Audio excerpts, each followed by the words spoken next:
Saut de puce ce matin à Nara, première capitale du royaume de 710 à 784.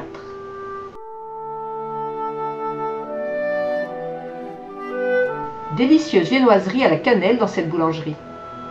La ville a fêté ses 1300 ans en 2010. Au temps de sa splendeur, le temple Kofukuji comptait 175 bâtiments. Il est l'un des rares édifices bouddhistes qui, en dépit des dommages et reconstructions, ait conservé son style d'origine.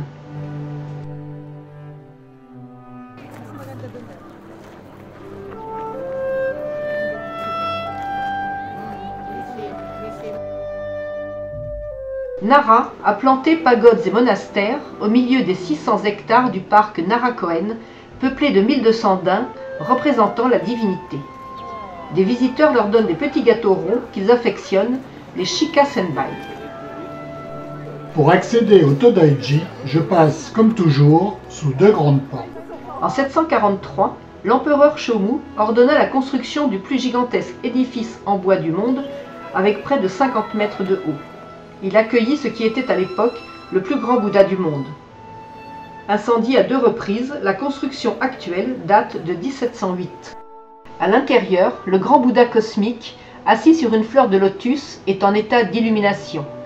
Haut de 15 mètres, il pèse 250 tonnes. À sa droite, celui qui exauce les vœux.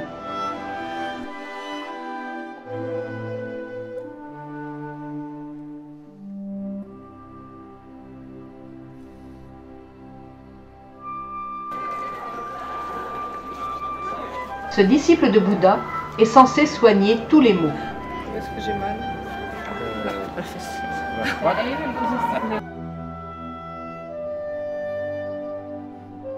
Le Nigasudo est construit sur pilotis, un peu comme le Kiyomizu-dera à Kyoto.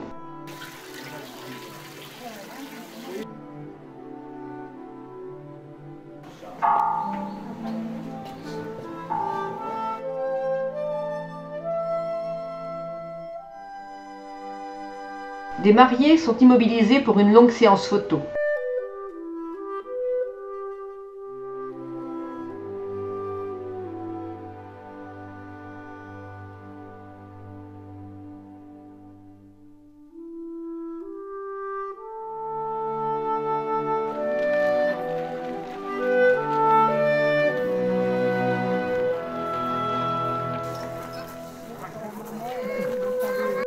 Un peu plus loin, le sanctuaire Kasuga.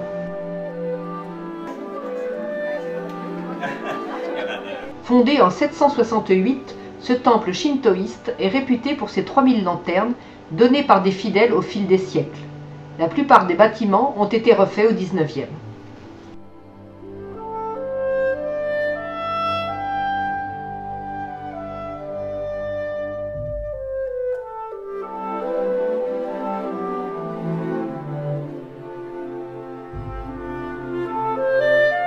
Pour attirer le chaland, on prépare à même la rue le mochi, une pâte de riz gluant au goût neutre qui sert de base à de nombreuses pâtisseries japonaises.